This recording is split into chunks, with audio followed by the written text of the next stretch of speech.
मेरे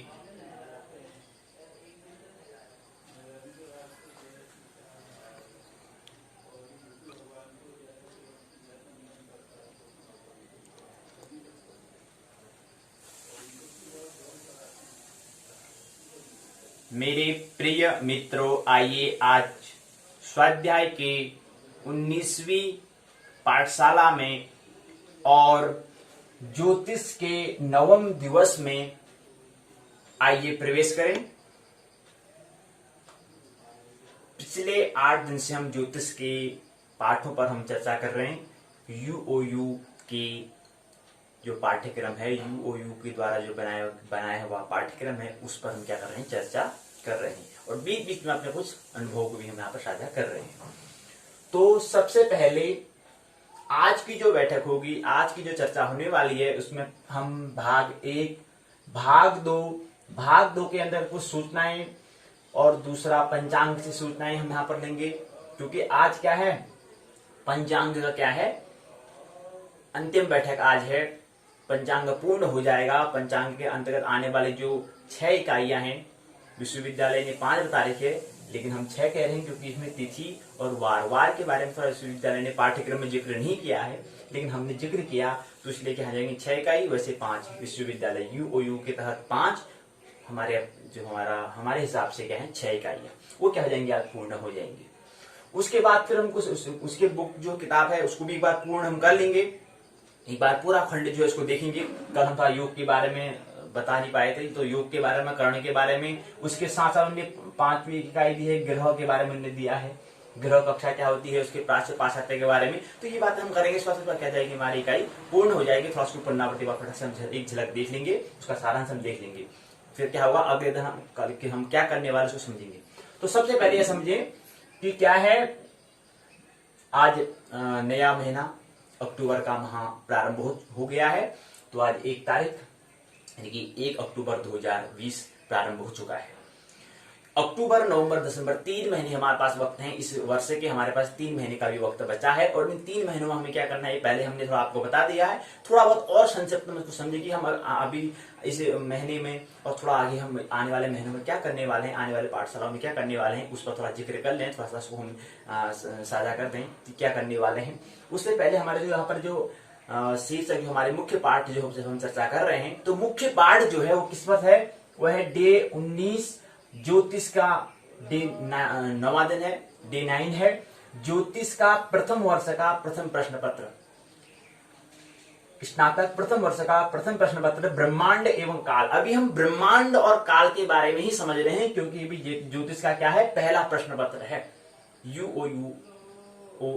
यूओयू पाठ्यक्रम के तहत। अभी हम क्या है, ब्रह्मांड एवं काल को ही समझ रहे हैं।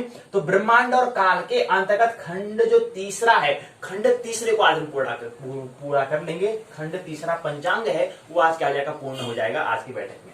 और उसके अंतर्गत 4थी और 5वीं इकाई कर्ण के बारे में और जो उसकी ग्रह कक्षा है इसके बारे में दिया है। 4थी और 5वीं कर्ण और ग्रह कक्षा है, यहाँ पर हम लिखना भूल गए, तो क्या है यहाँ पर ग्रह कक्षा यहाँ पर दिया हुआ है। तो ग्रह कक्षा के बारे में जानेंगे और संपूर्ण खंड की पुनरावृत्ति करेंगे। तो आइए, उससे पहले हम भाग 1 में क्या पढ़ने वाले हैं, भाग 1 में क्या हम बात करने वाले हैं उस पर, और दूसरा भाग 2 पर क्या कर रहे हैं तो हमने बता ही दिया है। तो भाग पहले पर क्या है, भाग 1 पर जो है वो है आज की बैठक में जो भाग हमने किए हैं, 2 भाग किए हैं। तो पहला भाग में है आने वाले पाठशालाओं में कार्यक्रम, आने वाले जो पाठशाला है, आने वाले जो हम चर्चाएं करने वाले हैं, जो बैठक है उस पर क्या कौन कौन से कार्यक्रम रहेंगे, क्या करेंगे हम, उसके बारे में, कार्य का कैसा क्रम रहेगा, सिक्वेंस रहेगा, उसके बारे में बात कर रहे हैं। अक्टूबर की हम बात कर रहे हैं, 1 अक्टूबर आज 1 तारीख होगी। खंड हम तीसरे पंचांग पर चर्चा करेंगे। चौथा खंड इकाई जो है 4थी और 5वीं इकाई यूओयू के तहत, वैसे क्या हो जाएगी, 5वीं और 6ठी इकाई हो जाएगी। और उसके बाद ग्रह कक्षा भी 2 प्राच्य और पाश्चात्य दृष्टि के अनुसार, प्राच्य और पाश्चात्य दृष्टि 2 दृष्टियां हैं ग्रह के बारे में, उस पर हम क्या करेंगे, विचार करेंगे। 2 अक्टूबर को स्व परिचय पर हम चर्चा करने वाले हैं। हेमचंद्र बेलवाल ज्योतिर्मय, इसके बारे में स्व परिचय, खुद का परिचय क्या है, इसके बारे में हम कल बात करेंगे। उसके बाद 3 अक्टूबर को हम ज्योतिष से परिचय होंगे, 2 सत्रों में होंगे। ज्योतिष क्या है इसको हम थोड़ा लेने का, कुछ संकेत लेने का विचार करेंगे। तो ज्योतिष से परिचय हम 3 अक्टूबर को बात करेंगे, शनिवार उस दिन है। 2 सत्रों हमारी क्या रहेगी, चर्चा होंगी, 2 सत्र हमारी पाठशाला होंगी। तो प्रथम जो पहला शिफ्ट जो है, प्रथम पाली जो है, जो पहला सत्र जो है वह रहेगा, उस पर ज्योतिष का जो है, ज्योतिष पर हम बात करेंगे। उसका मुख्य विषय जो होगा ज्योतिष अर्थात अद्वैत का विज्ञान पर हम बात करेंगे। वो सुबह प्रातः 9 बजे से 12 बजे तक चलेगा। उसके बाद द्वितीय सत्र जो है, द्वितीय सत्र में हम ज्योतिष के बारे में ही समझेंगे, लेकिन ज्योतिष अर्थात आध्यात्म के बारे में हम समझेंगे।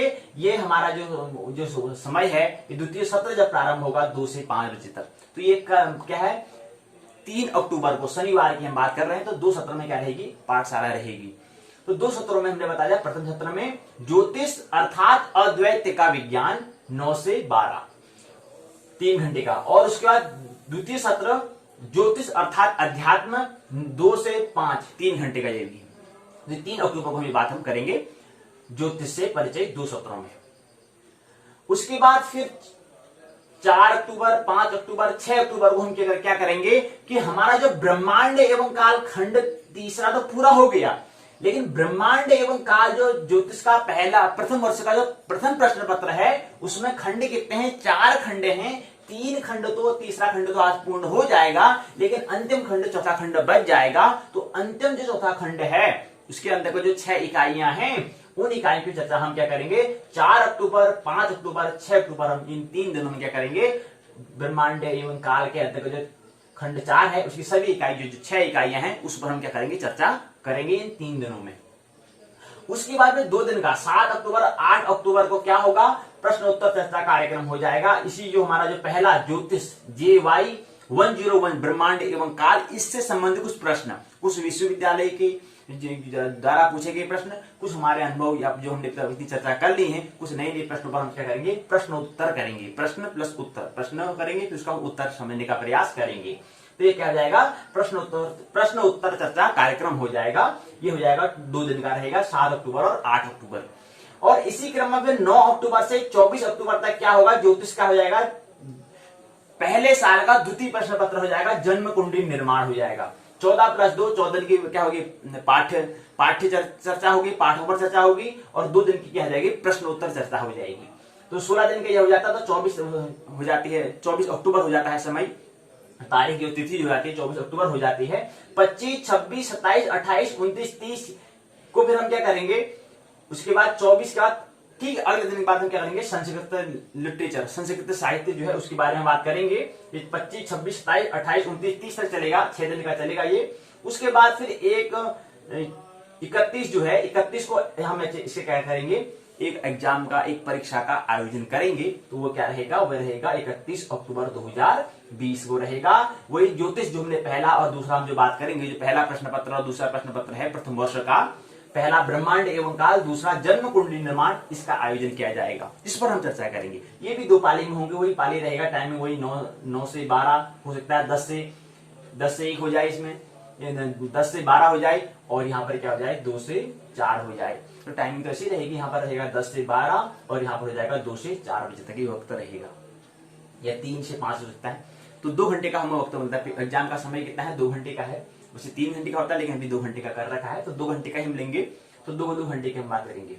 तो यहाँ पर क्या हो जाएगा, ब्रह्मांड एवं काल, जन्म कुंडली निर्माण, ये जो हमने पढ़ा उसका थोड़ा सा हमने प्रश्न किस प्रकार अगर बैठते हैं समझेंगे कि हम कल्पना से करेंगे कि हम परीक्षा भवन में बैठे हैं, तो यहाँ पर ऐसी स्थिति आती है, उस सिचुएशन वो आई तो नहीं है लेकिन आने वाली है, तो उसकी योजना हम पहले करेंगे, वो मानसिक तौर पर हमें करना होगा। तो यहाँ पर आयोजन करेंगे। हालांकि इस वर्ष तो एग्जाम का आयोजन नहीं हुआ, लेकिन हमें क्या करना है, आयोजन करना है। तो हमें क्या करना सर, तैयार होना ना। जो कहते हैं जब हम परीक्षा भवन जाते हैं, घबराहट टाइप की जो हम करते हैं, उससे क्या आना, बाहर आना है। वो घबराहट को हमें कैसे उसको दूर करना है, इसका निवारण करने के लिए हमें क्या करना पड़ेगा, कुछ हमें करना पड़ेगा, कुछ न कुछ उसकी औषधि, कुछ उसका उपचार हमें करना पड़ेगा। उसी उपचार का कुछ हमारा जिक्र रहेगा ये 31 अक्टूबर को, ब्रह्मांड एवं काल और जन्म कुंडली निर्माण, जो 2 प्रश्न पत्र हैं उस पर। उसके बाद क्या आता है, संस्कृत हमने बता दिया, ये 1 नवंबर से चलेगा, 26 नवंबर तक चलने वाला है। उसके बाद एग्जाम इसका 28 नवंबर को हो जाएगा पहला दूसरे का, और उसी क्रम में फिर अगला क्रम में फिर 27 नवंबर 2020 से के बीच में मनोविज्ञान पाठ्यक्रम शुरू हो जाएगा। सिर्फ ऐसे ही क्रम में पहला दूसरा पता है, दो विषय होते हैं, दो प्रश्न पत्र होते हैं, एक विषय के दो प्रश्न पत्र होते हैं, पता है आपको, पहले ही बता चुके हैं, तो वही यहाँ पर हम करेंगे। उसके बाद क्या होगा, जिस दिन 100 दिन हो जाएंगे, 100 दिवसीय जो पाठशाला करेंगे, उस दिन एक महोत्सव का आयोजन किया जाएगा। उस दिन कुछ हम पाठों पर चर्चा नहीं करेंगे, एक महोत्सव पूर्व जीवन के बारे में कुछ बातें करेंगे, उसके बारे में कुछ क्या करेंगे उसके बारे में बात हम करेंगे आगे में, लेकिन कुछ महोत्सव करेंगे। मैं पाठों पर चर्चा नहीं करेंगे, कुछ अलग करेंगे, जो हम पाठ कर चर्चा कर रहे हैं इससे कुछ अलग।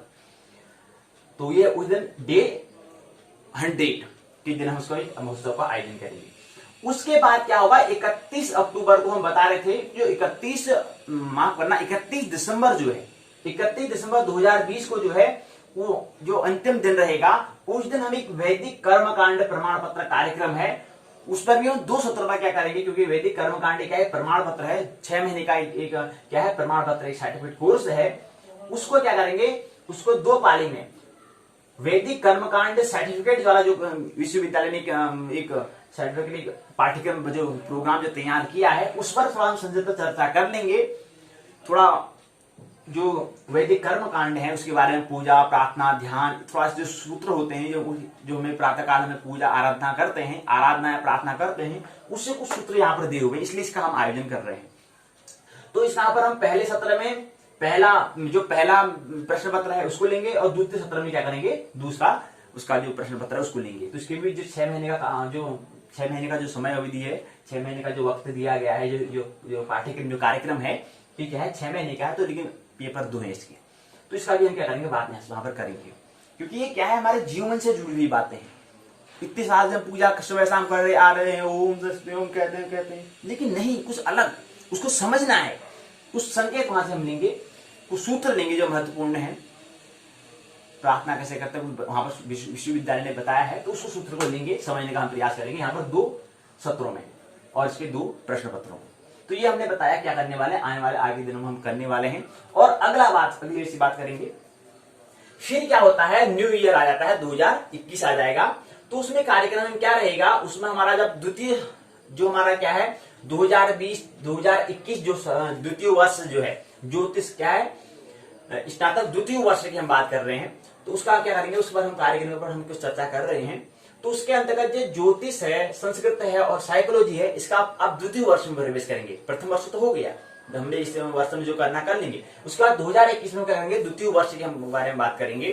तो द्वितीय वर्ष में ज्योतिष है, जिसका हम डे 50 का कुछ हम आयोजन करने वाले हैं। मतलब ज्योतिष का जो हमारा जो पाठ है, उसको हम 50 दिन में हम समझना है हमको। उसी क्रम में जो संस्कृत साहित्य है, उसको भी 50 दिन में हमें समझना है। इसी क्रम में जो मनोविज्ञान है, जो द्वितीय वर्ष का पाठ्यक्रम है, उसको भी 50 दिन में समझना है। तो तीनों का योग करते हैं तो 150 दिन हो जाते हैं, और उसके साथ प्लस 5 दिन का हमें कुछ सत्र कार्य पूर्ण करना होगा। 5 दिन का जो असाइनमेंट हमें मिलेगा उसको पूरा करेंगे, तो कुल मिलाकर क्या हो जाएगा, 155 दिन हो जाएंगे। कहने का मतलब है 3 जनवरी 2021 से 6 जून 2021 कुल मिलाकर 155 दिन होते हैं, अर्थात 155 वार होते हैं, दिन रात होते हैं, अर्थात वार होते हैं। तो हम 155 वार में क्या करने वाले हैं, वो हमने यहाँ पर बताया कि 50 दिन में ज्योतिष, 50 दिन में संस्कृत, 50 दिन में मनोविज्ञान, और 5 दिन में सत्र कार्य को पूर्ण करेंगे, ये हमने बताया। उसके बाद 6 हो गया, 7, 8, 9 कुछ त्रिदिवसीय महोत्सव कार्यक्रम यहाँ बीच में और ले आएंगे। कुछ यहाँ पर संगीत कार्य करेंगे, कुछ गाने हाने, कुछ भी भजन प्रार्थना इत्यादि हम आयोजन करेंगे वहां पर। बीच में यहाँ पर पाठशाला में बात नहीं करेंगे, यहाँ पर भी जो महोत्सव कह रहे हैं, तो महोत्सव में तो कुछ गाने, कुछ संगीत, कुछ भजन कीर्तन इत्यादि कुछ यहाँ पर बीच में लाएंगे, वहां पाठों की बात नहीं करेंगे। तो यहाँ पर महोत्सव बनाएंगे उसमें।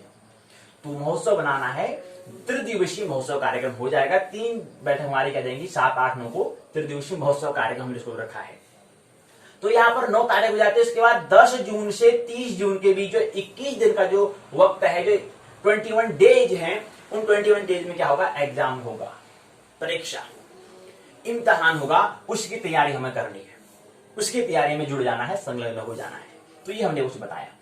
तो उसके बाद आप क्या होता है, आइए क्रम से हम भाग दूसरे में प्रवेश करें। पहला जो क्रम आज का है, जो पहला जो भाग है वो पूर्ण होता है, आप भाग दूसरे में प्रवेश करते हैं। तो कुछ महत्वपूर्ण बात हमने बता दी कि हमें भाग एक में बता दिया है कि हम आगे क्या करने वाले हैं। अब भाग दूसरे में प्रवेश करें। तो भाग दूसरे में क्या होता है, कुछ सूचनाएं हैं किसके बारे में, कर्ण और गृह कक्षा के बारे में। कुछ जैसे हमने नाम सुना है प्रहर, कुछ नाम सुना हमने मुहूर्त। ये मुहूर्त क्या होता है और ये प्रहर क्या होते हैं, प्रहर कहते हैं, क्या होता है प्रहर? प्रहर 2 घंटे का होता है और मुहूर्त 30 होते हैं। ये मुहूर्त क्या है, थोड़ा सा इसको संकेत लेते हैं। कितने मुहूर्त होते हैं, कितने मुहूर्त होते हैं, पहले इसको समझें। शुभ मुहूर्त में क्या हो, मंगल परिणय हो।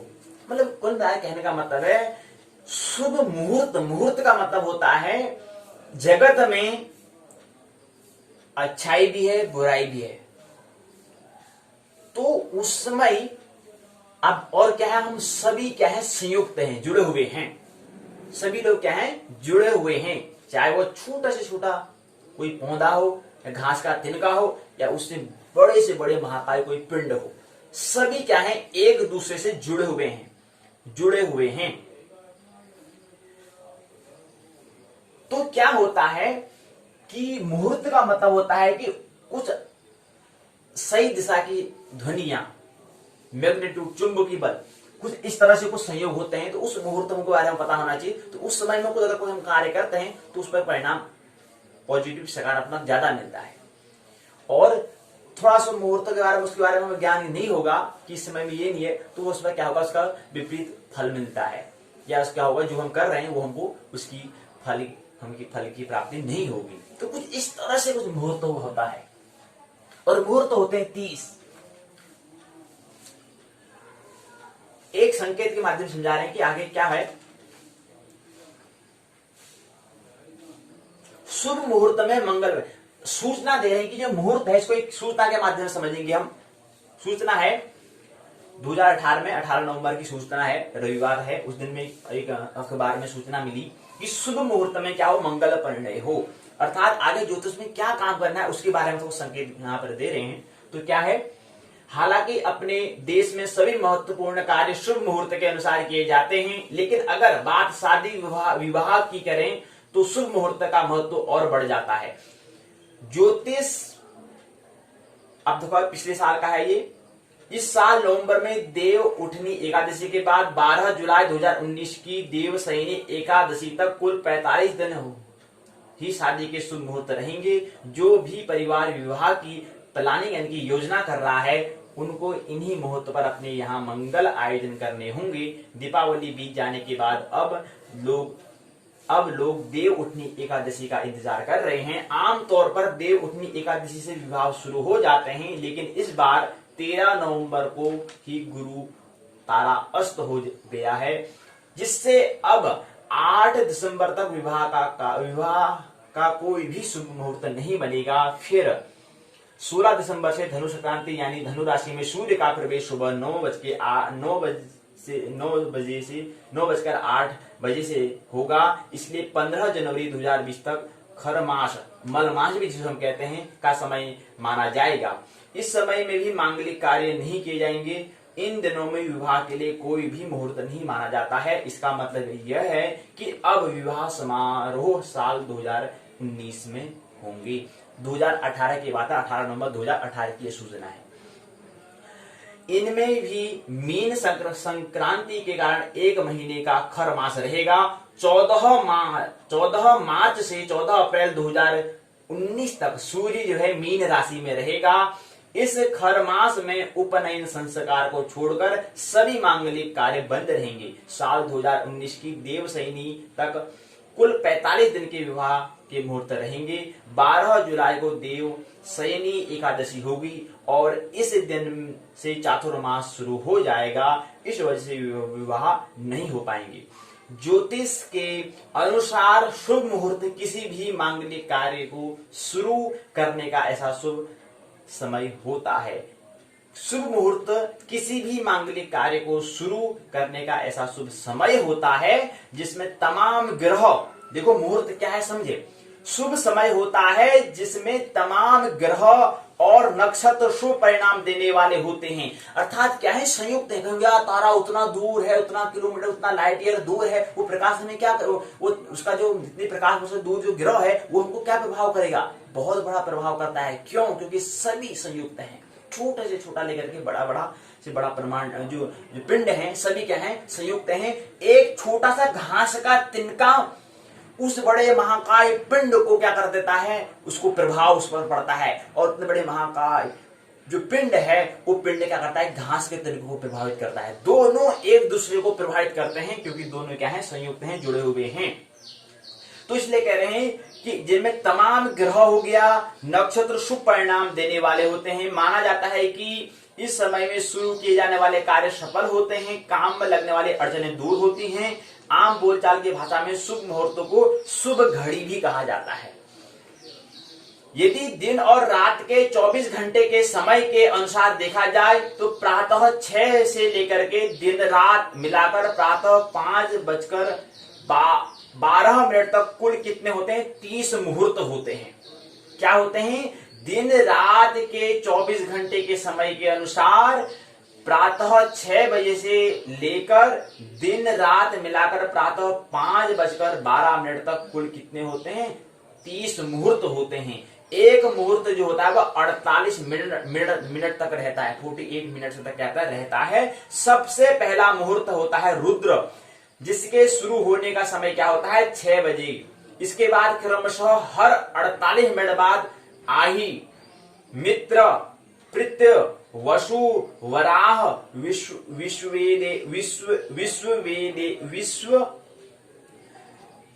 विश्ववेदेवा, विधि, सप्तमुखी, पुरुहुत, वाहिनी, नक्तनकरा, वरुण, अर्यमा, भग, गिरीश, अजपाद, अहिर,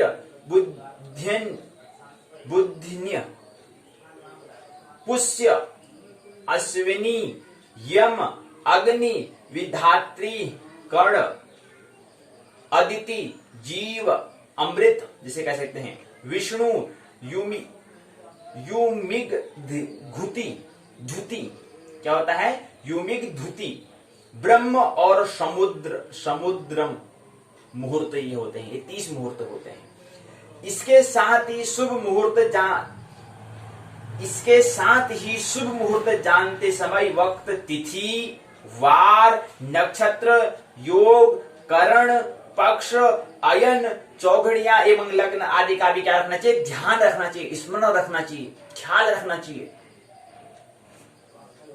तो ये बात बताई है। 24 घंटे बराबर 30 मुहूर्त अर्थात 30 घड़ी, 24 गुणा 60 मिनट तो बराबर 1440 मिनट होते हैं। 30 गुणा 48 मिनट भी बराबर क्या होता है, 1440 मिनट होते हैं। तो ये बात समझे, 60 सेकंड का 1 मिनट होता है, बताएं। तो मुहूर्त में होता है, मुहूर्त मतलब होता है घड़ी। एक दिन रात 24 घंटे में क्या होते हैं, 30 घड़ी मुहूर्त होते हैं। रुद्र 6 से 48 तक, इनकी एक मुहूर्त का वक्त होता है 48 मिनट का। तो ये हमने संकेत कुछ लिए। इसी क्रम में एक संकेत है, ब्रह्म मुहूर्त में सक्रिय रहती है चेतना। प्रातःकाल थोड़ा जल्दी उठने का क्या इसका महत्व, इसको समझे।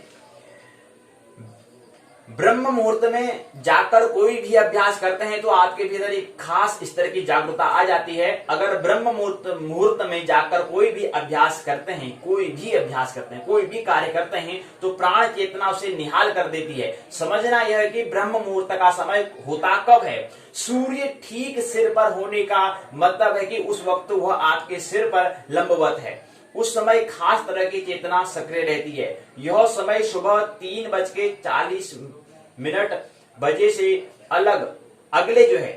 अगले 20-30 मिनट तक होता है। इस समय में क्या करना चाहिए, इस समय में क्या करते हैं ज्यादा फर्क नहीं पड़ता, करना वही चाहिए जिसमें आपको दीक्षित किया गया है। अगर आपकी चेतना में एक जीवंत बीज पड़ चुका है और आप ब्रह्म मुहूर्त में जाकर कोई भी अभ्यास करते हैं तो यह बीज आपको सबसे ज्यादा फल देगा। और बीज अर्थात संस्कार, अर्थात प्रारब्ध, अर्थात प्रवृत्ति, बड़े महत्वपूर्ण शब्द हैं। प्रारब्ध के अनुसार प्रवृत्ति, प्रवृत्ति के अनुसार रुचि, और रुचि क्या होती है? 3 प्रकार से होती है, सत्व रज तम, प्रकृति के गुणों के अनुसार रुचि होती है। इस समय धरती, अब क्या है बता रहे हैं, क्योंकि इस समय धरती का और आपके और धरती और आपका क्या होता है? सामंजस्य होता है, तालमेल बैठता है सुबह का वक्त।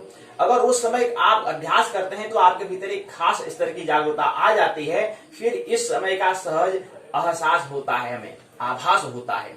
सही वक्त पर सोने चले जाते हैं तो उठने के लिए घड़ी देखने की जरूरत नहीं पड़ती है। यह वक्त होते ही शरीर अलग से व्यवहार करने लगता है। बहुत जागरूक और संवेदनशील दिनों में इस तरह के लोगों को उनकी चेतना ही जगा देती है।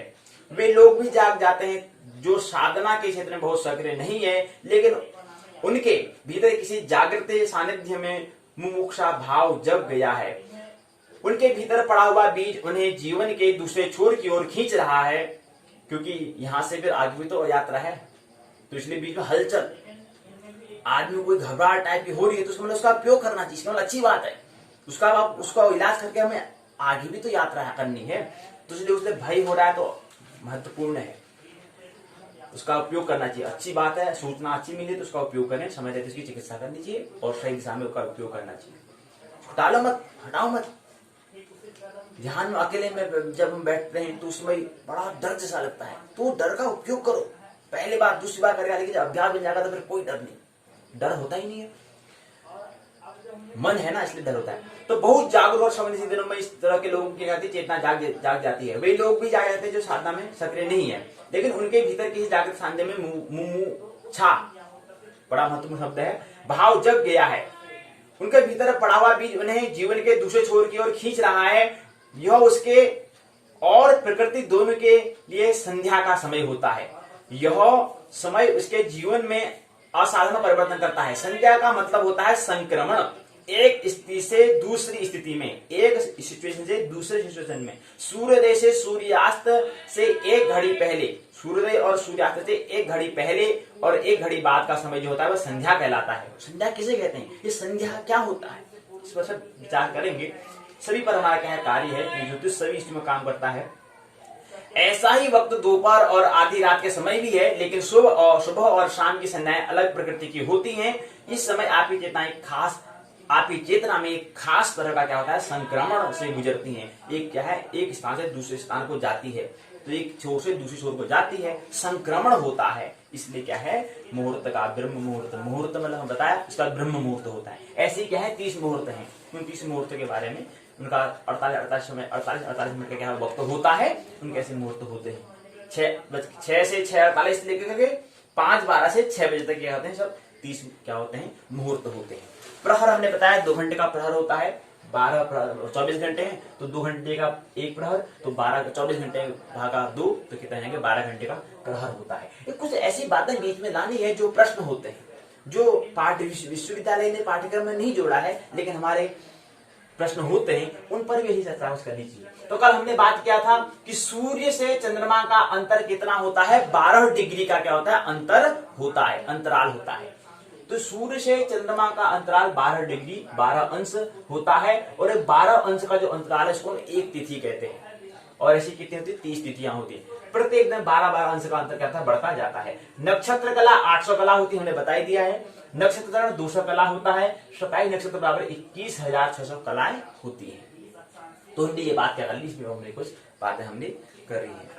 उसके बाद एक बात और बता रहे हैं कि हम कल बता रहे थे नक्षत्रों के बारे में, चढ़ने के बारे में बता रहे, तो आप समझ लें 24 घंटे का एक अहोरात्र, एक दिन रात बराबर 60 घंटे अर्थात 24 घंटे, अर्थात एक वार, एक घटी बराबर 60 पल, एक पला बराबर 60 विपला होता है। इसका जिक्र समझ लें। एक घटी बराबर 60 पला, एक पला बराबर 60 विपला। 24 सेकंड का एक पला, 2.5 पला का 1 मिनट होता है। 2.5 घंटे का 1 घंटा होता है। 2.5 विपल का 1 सेकंड होता है। ये बात समझिए। 2.5 जो विपला है उसके बराबर के, वो बराबर किसके होता है? 1 सेकंड के। 2.5 पला जो होता है वो 1 मिनट के बराबर होता है, और 2.5 घड़ी जो होता है वो किसके बराबर होता है? 1 घंटे के बराबर होता है। तो 1 घंटा, 1 मिनट, 1 सेकंड, 2.5 ढाई घड़ी या घटी बोलते हैं, ढाई घड़ी, ढाई पला, ढाई विपला, ये क्रम है। स्वामी और राशि बता रहे हैं। चरण नक्षत्र हमने कल बताया कि एक नक्षत्र के क्या होते हैं, 4 चरण होते हैं। एक नक्षत्र के अंदर क्या आते हैं, 4 चरण आते हैं, ये हमने बताया। और एक राशि में क्या होते हैं, 9 चरण होते हैं। उसको हम यहाँ पर देखने का प्रयास कर रहे हैं। तो कैसे हैं इसको आइए समझें। हमने लिखा यहाँ पर स्वामी और राशि, राशि और राशि के स्वामी हमने लिखे हैं। हमने बताया राशि 12 होती है। और देखो यहाँ पर हमने लिखा है कि एक चरणों में लिखा है। तो एक चरण में कितने, एक नक्षत्र हैं, इसके चरण में चू चे चो ला, ली लू ले लो औ, एक कुल मिला 4 यहाँ पर आए, 4 यहाँ पर आए और एक यहाँ पर आएगा। तो 4 4 प्लस 4 प्लस 1 कितना होता है, 9 होता है। 4 प्लस 4 8 प्लस 1 बराबर 9 होता है। तो ऐसे हम बता रहे हैं, पहले इसको क्या किसे समझे, पहले इसको हम राशि के हिसाब से समझे। तो राशि 12 होती है, मेष, वृष, मिथुन, कर्क, सिंह, कन्या, तुला, वृश्चिक, धनु, मकर, कुंभ, मीन होती हैं। अब देखो यहाँ पर स्वामी क्या होता है। मेष जो है, मेष राशि जो है उसके स्वामी होते हैं मंगल, वृष राशि के स्वामी होते हैं शुक्र, मिथुन राशि के स्वामी होते हैं बुध, कर्क राशि के स्वामी होते हैं चंद्रमा अर्थात सोम, और सिंह राशि के स्वामी होते हैं रवि अर्थात सूर्य, कन्या राशि के स्वामी होते हैं बुध, तुला राशि के स्वामी होते हैं शुक्र, वृश्चिक राशि के स्वामी होते हैं मंगल, धनु राशि के स्वामी होते हैं बृहस्पति अर्थात गुरु, और मकर राशि के स्वामी होते हैं शनि, कुंभ राशि, कुंभ ढेर जो है उसके स्वामी होते हैं शनि, मीन राशि के जो स्वामी है, मीन राशि अर्थात मीन जो ढेर है, जो ऐसा ढेर कर राशि मतलब ढेर के अमाउंट की जो बात कर रहे हैं, मतलब तारों के जो समूह है, ढेर सारे समूह तारे हैं, उसका जो स्वामी हमने बनाया। तो स्वामी कौन है, इनके बृहस्पति हैं। तो इनके 12 राशि के 12 स्वामी, ये हमने बताया। तो क्या है, मंगल, शुक्र, बुध, चंद्रमा, सूर्य, बुध, शुक्र, मंगल, गुरु, शनि और बृहस्पति।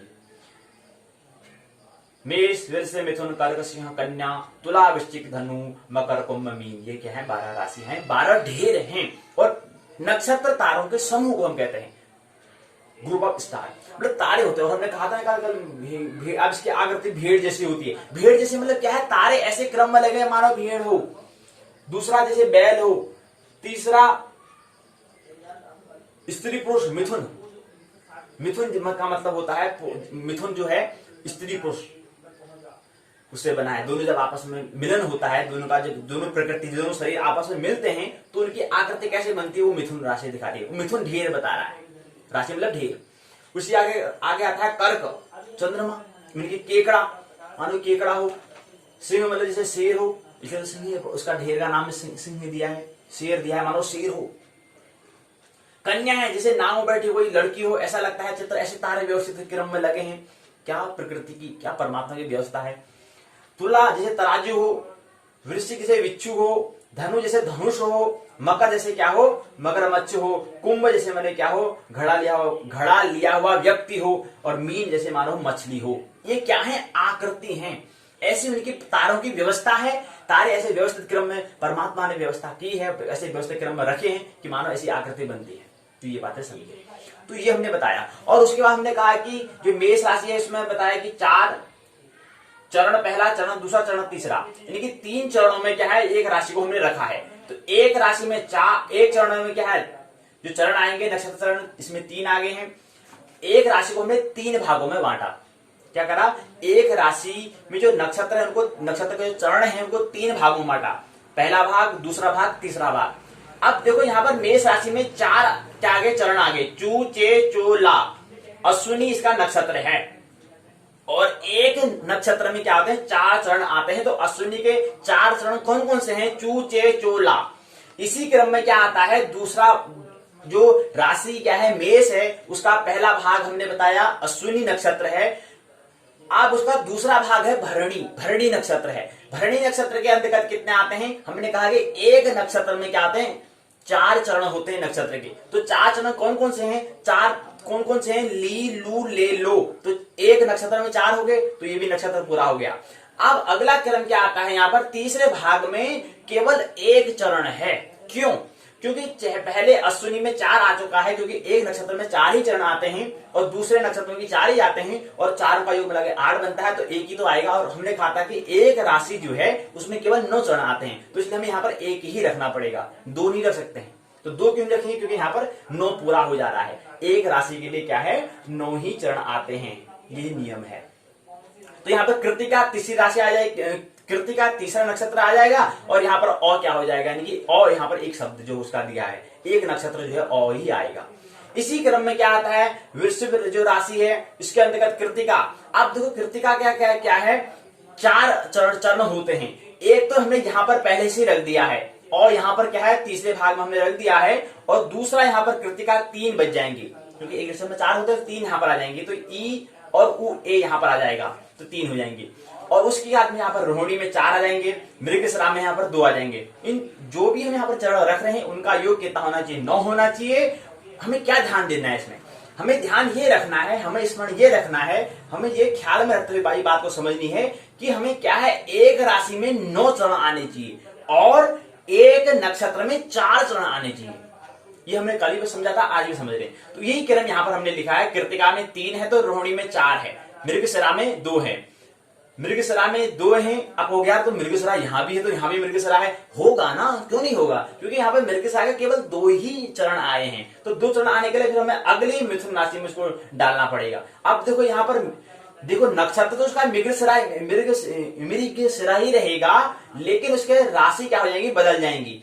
अर्थात वृष राशि जिसका शब्द, जिसके अक्षर जन्माक्षर नाम होगा वे से होगा और वो से होगा, उसकी राशि तो क्या हो जाएगी, वृषभ रहेगी, और नक्षत्र मृगशिरा रहेगा। लेकिन जिसका नाम का और की से आ जाएगा तो उसकी राशि क्या हो जाएगी, बदल जाएगी, उसकी राशि मिथुन हो जाएगी, और नक्षत्र जबकि मृगशिरा ही रहेगा, क्योंकि मृगशिरा के 2 चरण यहाँ है तो 2 चरण यहाँ हो जाएंगे। तो ये कुछ वैज्ञानिकता देखें। ऐसे क्रम में आद्रा 4 है, तो फिर पुनर्वसु में जहां पर हमने 3 कर रखे हैं, पुनर्वसु अब यहाँ 3 है तो यहाँ 1 ही आना पड़ेगा। पुष्य यहाँ पर 4 आ चुके हैं, हु हे हो डा। ख्याल रहे पुष्य नक्षत्र में 4 चरण कौन कौन से आते हैं, हु हे हो डा, ये 4 क्या आते हैं, चरण आते हैं। इन 4 चरण कौन कौन से हैं, हु हे हो डा। इसी क्रम में 8 से 4 है, तो 4 प्लस 1 9 हो गया। इसी प्रकार 4 3 2 बराबर 9 हो गया। फिर इसका आगे मगा है, मा मी मु में, पूर्व फाल्गुनी मो टा टी टू, उत्तर फाल्गुनी टे हो गया, उत्तर फाल्गुनी में टो पा पी हो गया, हस्त पूष और लौ ढ ठो हो गया, चित्रा में पेपो हो गया, चित्रा फिर यहाँ पर रा री आ जाएगा, स्वाति में रू रे रो रोता आ जाएगा, विशाखा में ती तू ती आ जाएगा, फिर विशाखा में तो आ जाएगा, अनुराधा में ना नी नू ने आ जाएगा, ज्येष्ठा में नो या ये यू आ जाएगा, मूल में ये यो भा भी आ जाएगा, पूर्व साढ़ा में आ जाएगा मु भू धा फो ढा आ जाएगा, उत्तर साढ़ा में भी आ जाएगा, उत्तर साढ़ा में भो जा जी आ जाएगा, श्रवण में खी खू खे खू आ जाएगा, धनिष्ठा में गा की आ जाएगा, धनिष्ठा में फिर गु गे आ जाएगा, शतभिषा में गो सा शी शू आ जाएगा, पूर्व भाद्रपदा में शेषो दा आ जाएगा, दी उत्तर भाद्रपदा में दी आ जाएगा, उत्तर भाद्रपदा में दू यो आ जाएगा, रेवती में दे दो चाची आ जाएगा। तो ये क्रम क्या है, ऐसे क्रम में रखे हुए, ये ऐसे क्रम में रखा है। यहाँ पर ध्यान 2 बातों का रखा गया है। एक, मेष राशि में क्या होने चाहिए, 9 चरण आने चाहिए। चरण कितने हैं पहले ये समझे, चरण 108 है, 108 को हमें यहाँ पर एक राशि में 9 रखना है और एक नक्षत्र में 4 चरण हमें रखने, इस चीज का ध्यान रखें। तो एक नक्षत्र में हमें 4 चरण रखने और एक राशि में 9 चरण हमें रखने, तब तो जाके क्या वैसे व्यवस्थित क्रम बनता है। 3 भाग हम उसको करने पड़ते हैं, 3 भाग, कहीं पर 4 कहीं पर 2 ऐसे आ जा रहा है, तो वो गणित का आगे पीछे हो रहा है। तो यहाँ पर 4 है, यहाँ पर 4 है, यहाँ पर 1 है, अब यहाँ पर 4 है, यहाँ पर 3 है, यहाँ पर 2 है, लेकिन योग क्या आना चाहिए, प्लस कुछ भी करें योग 9 आना चाहिए। तो ऐसी व्यवस्था इसमें की है, ये सीक्वेंस इसमें बताया गया है। ये बातें हैं, ये थोड़ा हमें हटके बात हमें करनी होती है पाठ्यक्रम के अलावा, तभी कुछ लगता है कि कुछ हम अलग कर रहे हैं। मतलब नहीं तो वही ज्यादा कि हाँ सभी विद्यार्थी पढ़ रहे हैं, सभी पढ़ते हैं, लेकिन ये पढ़ने से कुछ सार्थकता नहीं होने वाली है। जिसको काम अगर इसका पढ़ना ही है, जिसका अध्ययन पढ़ो और पढ़ाओ जला जिसका काम है, उसको तो फिर यही काम करना होगा। पहला महत्वपूर्ण पहला कार्य यही होता है। अब देखें, ये हमने बात इसमें कर ली है, कुछ सूचना हमने बताई। करण ग्रह कक्षा क्या होता है, योग क्या है, और उसके विश्वविद्यालय जो पाठ्यक्रम है इस पर अभी हम बात करते हैं। उससे पहले पूर्व, क्योंकि पंचांग की आज अंतिम बैठक है, इसके बाद कल से हम पंचांग के बारे में बात नहीं करेंगे, तो पहले पंचांग को एक बार और समझ लेते हैं, पंचांग को देख लेते हैं।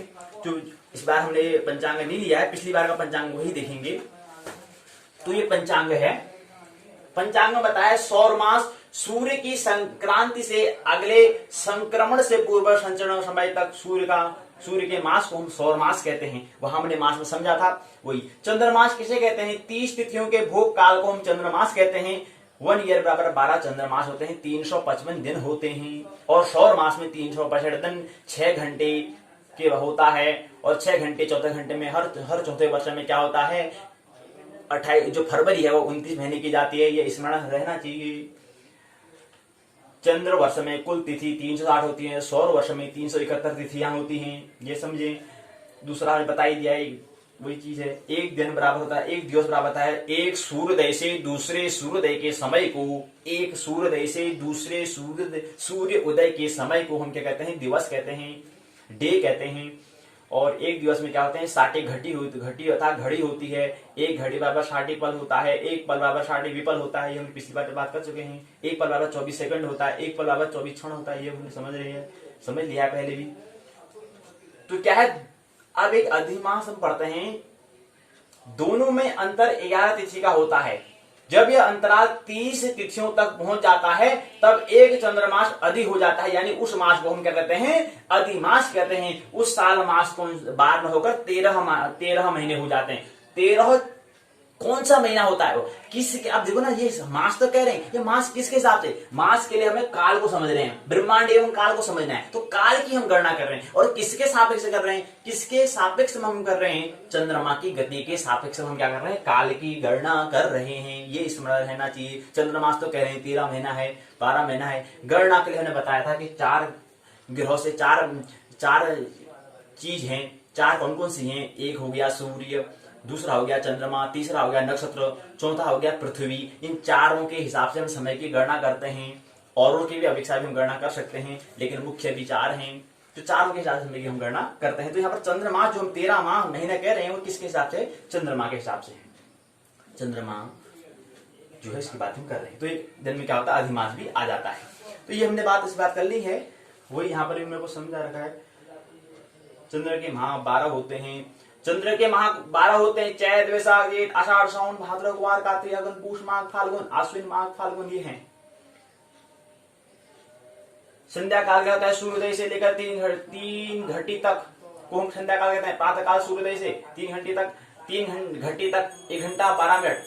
3 घंटी क्या होता है? 1 घंटा 12 मिनट के बराबर होता है। उषा काल सूर्योदय से 8 घंटे पहले एक अंश होता है, कल हमने बता दिया है। तो ये क्रम है कि हम एक पंचांग में देख रहे हैं। पंचांग आपकी सेवा 113 वर्ष से बता रहे हैं, जिसमें बता रखा है पंचांग आपकी सेवा में क्या है कि 13 वर्ष से है ये, तो वही क्रम है। अब देखो यहाँ पर समझते हैं, इस बात को समझते हैं। पंचांग ये 2019 को देखते हैं। ये देखिए अभी 2020 चल रहा है, 2019 का है, थोड़ा हम केवल संकेत ले रहे हैं।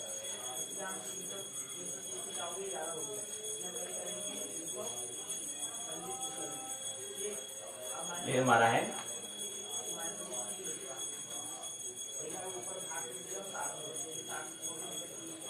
रामदत्त पंचांग नाम से जाना जाता है। रामदत्त पंचांग 2019 का ये इनका पंचांग है।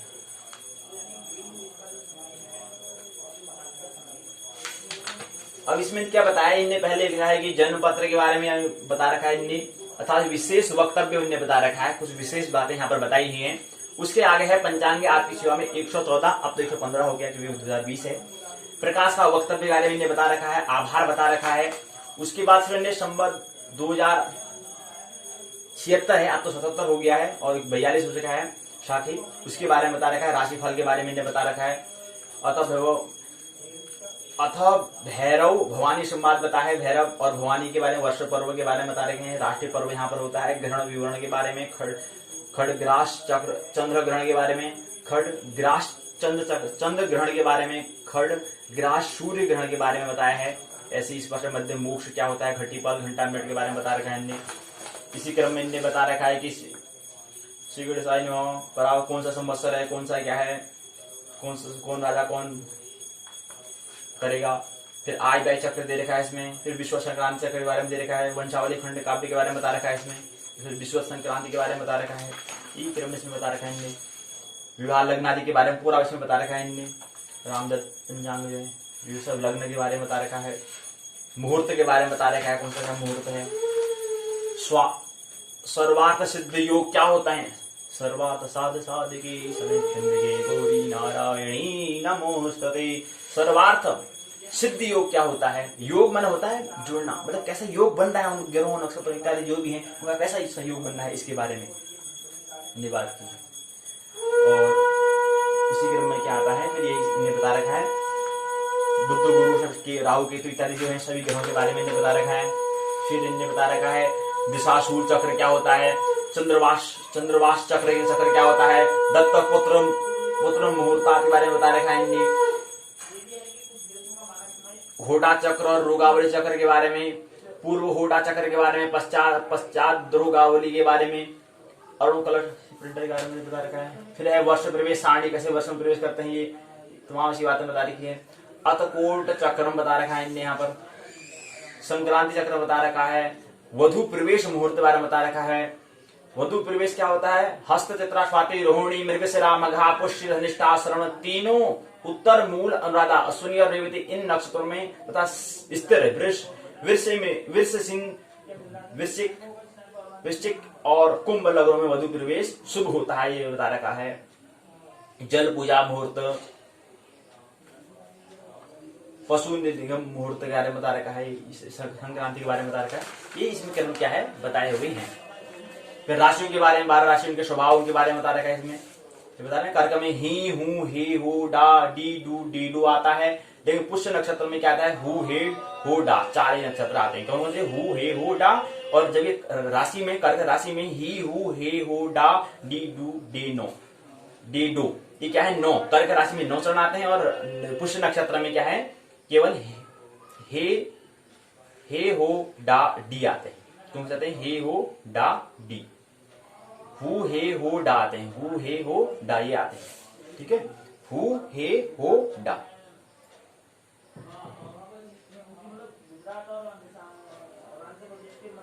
ये बात समझिए। बाकी सब राशि के बारे में पंचांग में यही दिया रखा है, इसके बारे में बता रखा है कि हमने कैसे में पंचांग देखना कैसा है, उसके बारे में विधि बता रखे हैं, कैसे देखना चाहिए, कैसे जो नया व्यक्ति इसको कैसे पंचांग देखना चाहिए, इसके बारे में बता रखा है। फिर यही क्रम आगे बढ़ता जा रहा है। तो महीनों के हिसाब से पक्ष के शुक्ल पक्ष इत्यादि होता है। यहाँ पर हम इसे बता रहे थे कि क्या है कि यहाँ पर जैसे यहाँ पर 15 लिखा है, 15 और 30 होते हैं। अमावस्या में 30 होता है और पूर्णिमा में क्या होता है 15वां होता है। तो 15 लिखा है कि पूर्णिमा है, और पूर्णिमा क्या होता है शुक्ल पक्ष पूर्णिमा। यहाँ पर पक्ष लिखा है शुक्ल पक्ष, और इस फॉर्मूला याद रखें कृष्ण पक्ष अमावस्या शुक्ल पक्ष पूर्णिमा। और दूसरा बात ख्याल में रखें कि यहाँ पे जो 15 जो व्यक्त किया गया है तिथि के अंदर जो 15 लिखा है वो क्या दिखा रहा है शुक्ल पक्ष को दिखा रहा है। शुक्ल पक्ष की क्या है 15वां तिथि है, 15 यानी कि अमावस्या, 15 जो है अमावस्या को दिखा रहा है, माफ करना शुक्ल पक्ष यानी कि पूर्णिमा को दिखा रहा है। क्या दिखा रहा है पूर्णिमा को दिखा रहा है। शुक्ल माने क्या है 15 जो है पूर्णिमा को दिखा रहा है, 30 जो है अमावस्या को दिखाता है, ये ख्याल रहे। और दूसरा वो एक फॉर्मूला क्या है कृष्ण पक्ष अमावस्या शुक्ल पक्ष पूर्णिमा।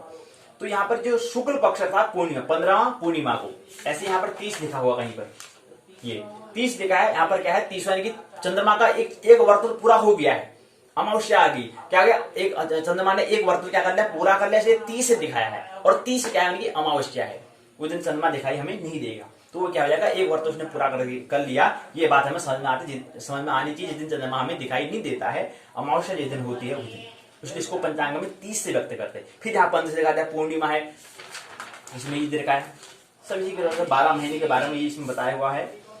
संक्रांति फल के बारे में अगर होता है तो संक्रांति में क्या फल मिलता है, ये सब इसके बारे में यहाँ पर ने बहुत सारी बताई बातें बताई। ये आगे क्रम में सब वही दो बार हिंदी में बता रखा है, समझते हैं। दैनिक क्रम में ये हम बता रहे कि जो ग्रीनविच मीन टाइम है, ग्रीनविच मीन टाइम जो है GMT जो है वहां से यहाँ तक का अंतर कितना है 5 घंटे 30 घंटे का, यानी कि भारतीय मानक समय जो है भारतीय स्टैंडर्ड टाइम जो है वो क्या है वहां जो GMT ग्रीनविच मीन टाइम जो है वहां से लेकर के कितना है 5.5 घंटे का क्या है अंतर है, वो भी प्लस है, ज्यादा वहां पर क्या होता है पहला वो होता है।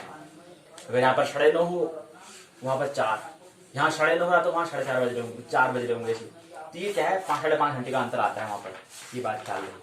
ये कैलकुलेशन बता रखा है इनने, बाकी इसमें कुछ धीरे धीरे आगे समझेंगे कैसे हमें पंचांग में देखना है, ये पंचांग क्या है, बना हुआ है, कैसे बनाना है, क्योंकि हमारा देखो जन्म कुंडली, फिर आगे से हमारा क्या है पंचांग निर्माण, ये सब कार्य आगे होने वाले हैं। अभी तो बना बनाया मिल रहा है हमको, बना बनाया खाना खा रहे हैं वाला हिसाब हो रहा है, लेकिन अभी बन बनाया खाना है, फिर उसके बारे में समझना है क्या है, कैसे बनता है, क्या बनता है इसके बारे में, तब जाके हम क्या करेंगे, फिर अपना ये खाना बना पाएंगे। आगे पता होना चाहिए यार इसको क्या कहते हैं, इसको दाल कहते हैं, इसको चावल कहते हैं, इसको ये कहते हैं, अगर बन जाता है तो उसको भात कह देते हैं, ये पता होना चाहिए। ऐसे यहाँ पर किसे क्या कहते हैं, किसे क्या कहते हैं, ये पता होगा तो बाद में फिर हम क्या कर लेंगे, उसको नया एक आविष्कार, नया एक पंचांग खुद बना सकते हैं। तो प्रयास तो आविष्कार का, नया पंचांग बनाने का होना चाहिए।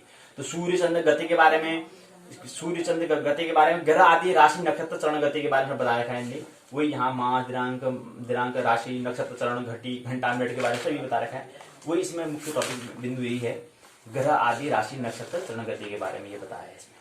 उसके बाद इसमें क्रम में फिर भारतीय संस्कृति और पर्व की व्यवस्था के बारे में बताया है, पर्व कौन कौन से होते हैं, कौन सी संस्कृति है, क्या उनसे त्योहार होते हैं, उनके बारे में, त्योहार जो है उसके बारे में, कार्य का विवरण है, यात्रा मुहूर्त कहीं अगर हमें जाना है तो वहां पर भी हमें पहले ही व्यवस्था करनी चाहिए कि कौन सा शुभ मुहूर्त है नहीं है, इनके बारे में क्यों पहले पता कर लेना है। अब इसका मतलब यह है कि शुभ मुहूर्त में यात्रा करने जाएंगे तो कोई दुर्घटना हो रही है वो बच जाएंगे उससे, इसलिए नहीं। अगर वो घटना भी अगर होती है, दुर्घटना भी अगर स्थिति आ जाती है तो उस समय में होश पूर्वक रहूं, उस समय मेरा होश कम नहीं होना चाहिए, इसलिए देखना है। इसलिए नहीं कि अब मैं यहाँ पर शुभ मुहूर्त में अगर जा रहा हूं तो यार मेरे वहां पर दुर्घटना ये नहीं होगी, जो होने वाला है होता ही है, उसे फिर कोई रोक नहीं सकता। अर्थात हम बात करें जो अनिवार्य है उसे फिर कोई नहीं रोक सकता, इसलिए उसके साथ क्या कर सकते हैं हम, तथाता समर्पण कर सकते हैं, बस स्वीकार कर सकते हैं। और उस स्वीकार में हमें क्या करना है, उस स्वीकार में कर लेना है, हृदय से, मन से, तन से, धन से, जो भी कहते हैं सभी स्वीकार करना है। और केवल हमें दृष्टा है देखना है, दृष्टा यानी देखना है, हमें बस दर्शन करना है और उस पर होश पूर्वक हमें रहना है। जिल्लेख है ना, उसमें उल्लेख है, उसमें जिक्र है, महावीर जो है जब यात्रा करते थे तो चींटियों को बचाते थे, उनका कहीं पर पैर न पड़ जाए। महावीर जब कहीं यात्रा करने जाते थे तो यात्रा जब चलते थे तो उसमें एक बड़ा ख्याल रखते हुए चलते थे, कहीं कोई नीचे प्राणी, चींटी इत्यादि कोई जो छोटे छोटे जो प्राणी हैं उनका कहीं क्या है पैर के नीचे ना आ जाए, तो इसलिए संभल के चलते थे। अब इसका मतलब ये नहीं है कि जब महावीर चल रहे हैं तो वो चींटी बचेगी या उनके मारने से मर जाएगी या बचेगी, ऐसा नहीं है। महावीर को संभल के चलना है कि अपना बोध होश पूर्वक उन्हें रखना है कि क्या हो जाए, उनके अंदर जो भाव है, मतलब उस पर चींटी पर क्या प्रभाव पड़ेगा उससे बुद्ध का लेना देना कोई नहीं है, उससे बुद्ध के अंतस में प्रभाव पड़ता है। इसलिए बुद्ध, इसलिए महावीर, इसलिए कोई भी जो महात्मा है वो संभल के चलेंगे। महावीर है, महावीर का उल्लेख कर रहे हैं तो बुद्ध भी संभल के चलते होंगे, अन्य जो जागृत व्यक्ति वो भी संभल के चलेगा, होश पूर्वक रहेगा। जो व्यक्ति बुद्ध को प्राप्त होगा या हो की यात्रा होगा तो वह संभल के चलेगा, होश पूर्वक चलेगा, कोई भी कार्य को होश पूर्वक करेगा, ये बात इसमें रहे। तो ये बहुत सारी बातें इसलिए उल्लेख किया है कि हमें कि हम वहां पर यात्रा करने जा रहे हैं तो हमें पता होना चाहिए कि इस दिन में हमें वहां यात्रा करने जाने चाहिए नहीं जाने चाहिए। ज्योतिष की तो पूरे का पूरा प्रयास यही है कि कैसे हम जो अनिवार्य है उससे समायोजन करें, उससे कोई व्यर्थ की भाग दौड़ आपाधापी न करें, उसके समय रहते उपचार होना चाहिए, ऐसा प्रयास ज्योतिष का है। तो इसलिए यहाँ पर देख रहे हैं कि यात्रा करने में सुबह सुबह यात्रा मुहूर्त देख रहे हैं, हाँ यार यात्रा मुहूर्त देख, अच्छा ये शुक्ल पक्ष, अच्छा हाँ जाना चाहिए, नहीं, इससे यही जाए कि जो अनिवार्य होने वाला है उसका भी मैं दर्शन करूं और जो गैर अनिवार्य उसकी व्यर्थ की मांग को मैं छोड़ दूं। इस तरह से कुछ जो अनिवार्य है, जो एसेंशियल है उसकी तलाश, इसलिए कुछ हमें देखना होता है, इसलिए कुछ खोज है। तो महावीर चल रहे हैं तो उनके अंतस में प्रभाव पड़ता है, ये यहाँ पर सूचना थी। कुछ सद पद चक्र में यहाँ पर बताया है, वश्य नक्षत्राणी के बारे में बता रखा है, कन्यार छाणी ये सब इसके बारे में बताया है। शुभाशुभ प्रश्न है, प्रश्न होने चाहिए। ज्योतिष के कुछ महत्वपूर्ण योग होते हैं, भाग्यवान होने के योग्य, बाह्य सुख योग्य, व्यापार करने के योग्य, डॉक्टर बनने के योग्य, यश प्राप्ति के योग, विदेश यात्रा के योग्य योग। शुभाशुभ प्रश्न, शुभा और अशुभ प्रश्न ये बताए हुए हैं। क्या है रामदत्त पंचांग में बताया है। स्वप्न, विज्ञान और आध्यात्म क्या है इसके बारे में थोड़ा सूचना यहाँ पर दी गई है रामदत्त पंचांग में। महिलाओं की 12 राशियों के गुण कर्म व्यक्तित्व सफलता धन प्रेम का वर्णन विवेचन यहाँ पर किया गया है कि महिलाओं की जो 12 राशियां हैं, महिलाओं की 12 राशियों के गुण कर्म व्यक्तित्व सफलता धन प्रेम का वर्णन यहाँ पर विवेचना की गई है। मेष वृश्चिक मिथुन कर्क कन्या तुला वृश्चिक कुंभ मीन इत्यादि जो 12 राशियां हैं क्या हैं, इनके बारे में यहाँ पर इस पुस्तक में बताया गया है। 2 पेज खाली भी रखे हैं, कहीं अभ्यास काम भी कर सकते हैं। फिर यहाँ पर लग्न सारणी बताया है इसके अंतर्गत। फिर यहाँ पर एक क्या है, होड़ा चक्र बताया है। होड़ा चक्र सहित होड़ा चक्र सहित वर वधु मेला मतलब मिलान कैसे करना है वो यहाँ पर मिल जाता है। इसमें सब चीज दिया है, इसमें राशि दिया है, पहले में तो चरण दिए हुए हैं, दूसरे में यहाँ पर कि कौन सा नक्षत्र में है, कौन सी राशि, कौन सा 8 चीज होते हैं ना, वही यहाँ पर 8 चीज के बारे में यहाँ पर बताया है। तो ये बात होती है, रामचंद्र पंचांग यहाँ पूर्ण होता है यहाँ पर। और इसी क्रम में एक पंचांग जो हम पिछली बैठक में भी दिखा चुके हैं, वही तारादत्त जो पंचांग बता रहे हैं, ये भी वही है। तो इसमें कुछ बातें होंगी जो हमें ख्याल रखनी है। जन्म लग्न के अनुसार रत्न धारण तालिका बता रखा है। इसमें विविध प्रकार के उपयोगी मुहूर्त जो होते हैं, अन्नप्राशन मुहूर्त का अन्नप्राशन, अन्न अक्षरारंभ, चूड़ाकर्ण, कर्णवेद, उपनयन, यज्ञ पवित्र, व्रत बंधन, विवाह मुहूर्त, गृह आरंभ, शिलान्यास मुहूर्त, गृह प्रवेश मुहूर्त, देव प्रतिष्ठा मुहूर्त, ये मुहूर्त का नाम, शतपथ ग्रहण, शतपथ ग्रहण, व्यापार प्रारंभ, दुकान खोलने का मुहूर्त, बड़े उद्योग, मुकदमा दायर करना, संपत्ति, भूमि, भवन, क्रय विक्रय, बीज बोने का मुहूर्त, चुनाव, नामकरण एवं प्रतियोगिता, वाहन क्रय मुहूर्त, मंत्र सिद्धि मुहूर्त, ये सब मुहूर्त यहाँ पर दिए हैं। विविध प्रकार के उपयोगी मुहूर्त यहाँ पर इनके बताए हैं, तारादत्त पंचांग में बताया हुआ है। 12 राशि बताए हैं, 2021 तक क्या बताया है, राशि दर्शन तालिका, कैसे राशि का देखते हैं इसके बारे में यहाँ पर बताया हुआ है। मेष वृश्चिक मिथुन कर्क सिंह कन्या तुला वृश्चिक धनु मकर कुंभ मीन जो राशि है। स्वामी बताया मंगल शुक्र बुध चंद्र सूर्य, बुध शुक्र मंगल गुरु शनि गुरु, ये क्या है, स्वामी है। इनका चर क्या है, ये चर और अचर होते हैं। तो इनका पुरुष लिंग जो है, मेष मंगल होने के कारण पुरुष है, शुक्र स्त्री है, बुध पुरुष है, चंद्र स्त्री है, सूर्य पुरुष है, बुध स्त्री है, शुक्र पुरुष है, मंगल स्त्री है, गुरु पुरुष है, शनि स्त्री है, शनि पुरुष है, गुरु स्त्री है। ये सब बता रहे हैं। प्रकृति पित्त वायु सम कफ, पित्त वायु सम कफ, पित्त वायु सम कफ, ये जो 3 होते हैं उसके बारे में। प्रश्न लग्न के बारे में, मनुष्य चिंता करेगा, भूल चिंता करेगा, गर्भ चिंता करेगा, ये सब इसके बारे में बताया है। राशि दर्शन तालिका से इसमें बताया हुआ है। इसी क्रम में क्या है, अतः गणमूल नक्षत्र रणफल चक्र के बारे में बता रखा है। गणमूल नक्षत्र अश्विनी आश्लेषा मघा ज्येष्ठा मूल रेवती, प्रथम चरण, द्वितीय चरण, तृतीय चरण, चतुर्थ चरण ये बता रखे हैं। और उसके बाद शनि 7.5 क्या होता है इसके बारे में बताया हुआ है। कुछ अन्य और कुछ अवश्य ज्ञानतव्य शास्त्रिक वचन यहाँ पर बताए हुए हैं। पुत्र विवाह के 6 माह, पुत्र विवाह के बाद 6 मास के अंदर स्त्री का विवाह नहीं करना चाहिए। 6 महीने से पहले ही संवत्सर बदल जाए तो विवाह नहीं करना चाहिए। ये कुछ बातें होती जो शास्त्रीय बातें हैं, जो यथार्थ जो आवश्यक बातें हैं, उससे हमें क्या करना है, उसको समझना है, उसको स्मरण रखना है, इसके बारे में बताई हुई है। तो 12 राशि पंच चक्रात्मक 7.5 चक्र बताया है। उक्त 7.5 चक्र शनि देव की 7.5 का मानव जीवन पर पड़ने वाले प्रभावों का विवेचन करने वाले विद्वानों के लिए अत्यंत उपयोगी सिद्ध होगा, ऐसा मेरा विश्वास है। ऐसा संपादक ऐसे कहते हैं। ये बहुत सारी बातें, तमाम बातें इसमें बताई हुई हैं। आगे आने वाले बैठकों तो बात करेंगे लेकिन फिर भी सूचना है पर दिन घटी का मुहूर्त क्या होता है, रात घटी का मुहूर्त क्या होता है, ये सब इसमें ढेर सारी बातें क्या होती है पंचांग में मिलती है। पैट अपैट क्या होता है, दिशा पूर्व दक्षिण पश्चिम उत्तर ये क्या होता है, विवाह आदि शुभ कार्य की विचारणी रवि चंद्र शुक्र शनि सारणी क्या होती है, मुहूर्त राज अभिजित क्या है, इससे बातें इसमें क्या है पंचांग में मिलती है।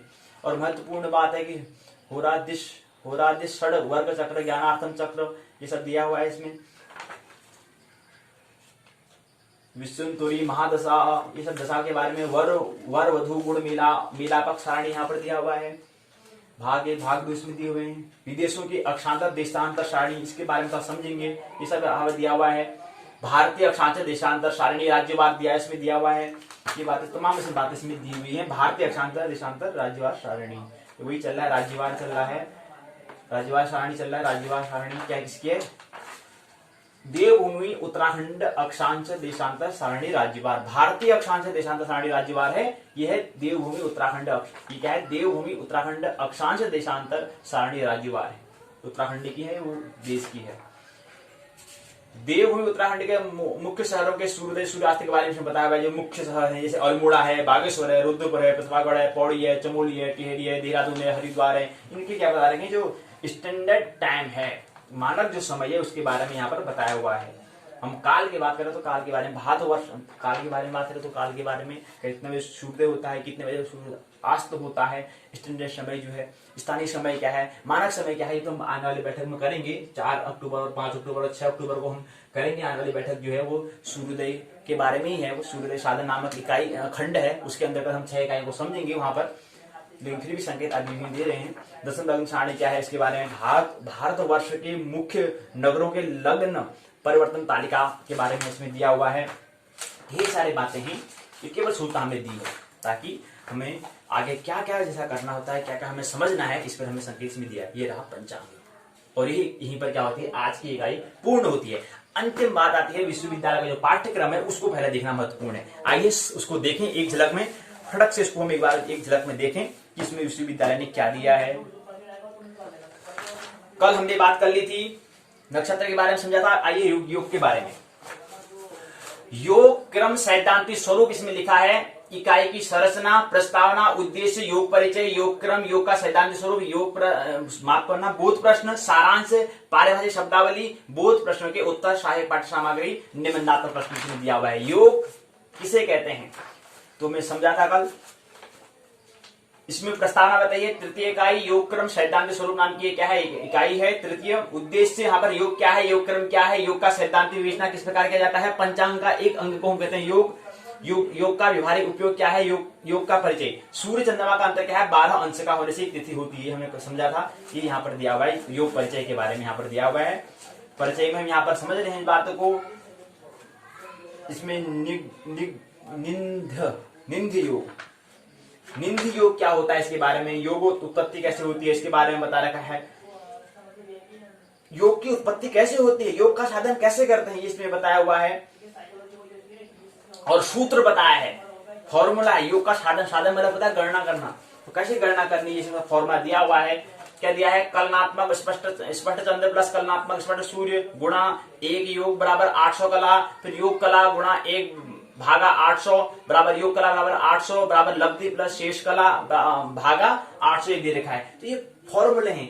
और फिर बता रहा है वर्तमान योग का भुक्त और भोग के घटात्मक मान कर निकालना है, तो उसके लिए फॉर्मूला गत कला गुणा 60 भागा गति योग बराबर गत घटी आदि, भोग काल गुणा 60 गति योग बराबर भोग गण आदि, घटी इत्यादि घटी पल विपल इत्यादि में आता है। तो ये क्या है, फॉर्मूला है। क्या है, घटी गत घटी प्लस भोग घटी बराबर वर्तमान योग का क्या है, पूर्ण भोग घटी, इसमें दिया हुआ है। ऐसे फॉर्मूले, साधन का मतलब होता है गणना करना, कैसे कैलकुलेट करना, गुणा करना। और गणना करना है तो गणना किसी कहते हैं, समय की गणना हम कर रहे हैं। बोध प्रश्न है, सूर्य के चंद्रमा का 12 अंतर होने पर क्या होता है, योग कितने प्रकार के होते हैं, योग की संख्या कितनी है, योग का कलनात्मक मान कितना है, योग को परिभाषित कीजिए। मुहूर्त जगत में योग को किन 2 श्रेणियों में विभाजित किया है, विष कुंभ आदि 17वां योग कौन सा है, आनंदादि योग कितने प्रकार के होते हैं, रविवार को हस्त नक्षत्र हो तो कौन सा योग होगा, कौन सा यहाँ पर मिलन होगा, उस मिलन जो है उस योग मतलब कौन सा योग होगा, कौन सा जुड़ाव वहां पर होगा। फिर आनंदादि योग क्या है, इसके योग चक्र यहाँ पर दिए हुए हैं। फिर यहाँ पर क्या है, दोष परिहार। अमृत सिद्ध योग क्या होता है इसके बारे में बता रखा है। सिद्ध योग होता है रविवार को हस्त नक्षत्र हो, सोमवार को मृगशिरा नक्षत्र हो, मंगलवार को अश्विनी नक्षत्र हो, बुधवार को अनुराधा नक्षत्र हो, गुरुवार को पुष्य नक्षत्र हो, शुक्रवार को रेवती नक्षत्र हो, शनिवार को रोहिणी नक्षत्र हो। तो ये तिथियों पर विचार करना चाहिए। इनमें क्या होता है, अमृत सिद्ध योग होता है। सारांश बात बताई है, सूर्य और चंद्रमा के स्पष्ट राशि आदि मान का जोड़ को हम क्या कहते हैं, योग कहते हैं। सूर्य और चंद्रमा की गति के कारण ही होता है। क्या होता है, 5 अंगों में, प्रमुख 5 अंगों में भी क्या आता है, एक जो अंग है उसमें क्या आता है, प्रमुख 5 जो अंग हैं उसमें योग भी आता है। योग क्या है? सूर्य और चंद्रमा की गति के कारण होता है। योग मतलब होता है जब सूर्य और चंद्रमा चलते हैं तो उससे क्या होता है? योग होता है। तो कैसे योग होता है इसके बारे में क्या क्या योग होता है, केवल सभी संकेत लें, विचार करें कि क्या हम यहाँ पर योग में बात कहना चाह रहे हैं कि योग मतलब होता है जुड़ना, जुड़ रहे हैं। मतलब आप सूर्य और चंद्रमा कह रहे हैं, सूर्य और चंद्रमा की गति के कारण होता है योग। अब क्या जैसी बात हो रही है इसको समझें, मतलब क्या संकेत मिल रहे हैं, क्या जैसा होता हुआ कल्पना की आवश्यकता करें। समझो क्या हाँ ये सूर्य है, चंद्रमा है, तो इसे जुड़ेंगे तो ये बनेगा, इस तरह से कुछ कल्पना करें तो ही सार्थकता बात की जो समझ में आएगी, तो ही सार्थकता हो पाएगा। ऐसे सारांश बात में बता दिया। इसी क्रम में आगे क्या होता है? बहुत प्रश्न होते हैं, सहायक पाठ्य सामग्री होता है, निबंधात्मक प्रश्न पूछा है, योग को परिभाषित करते हुए सविस्तार वर्णन करो, योग का साधन सूत्र दर्शाते इसको साधन करो, उसकी गणना करो, इसके बारे में बताया है।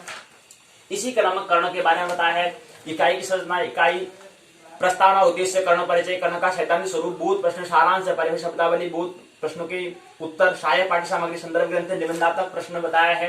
ये इसकी प्रस्तावना, ये इसके और उद्देश्य, कर्ण किसे कहते हैं, कर्ण का क्रम क्या है, कर्ण का सैद्धांतिक स्वरूप क्या है, कर्ण का क्या महत्व है, भद्रा क्या है, कर्ण से परिचय। तिथि का आधा भाग को हम क्या कहते हैं? कर्ण कहते हैं।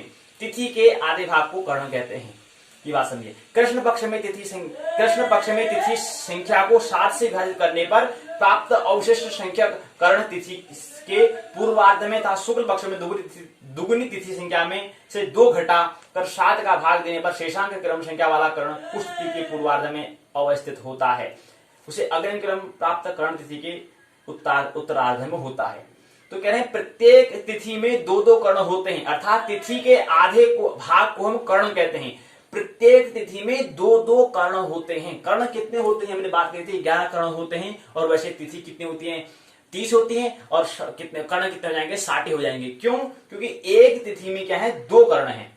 एक तिथि में 2 कर्ण है। तिथि 30 है तो 30 गुणा 2 बराबर हो जाएगा 30 गुना 60। 30 का दुगुना कितना होता है? 60 होता है। तो 60 कर्ण होते हैं पुनरावृत्ति के हिसाब से। वैसे 11 क्या होते हैं? कर्ण होते हैं। और कर्ण क्या है? हमें बताया कि क्या है कर्ण?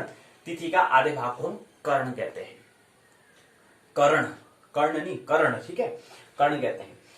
तो हमें कौन कौन से 11 है वो हमने पिछले कल बात कर चुके हैं। कर्ण का नाम कौन कौन सा है? भवम च बालवम चैवम कौबलम तैतिलम गरम वडिजम विष्टिमित्याहु कर्णानि मरहसय।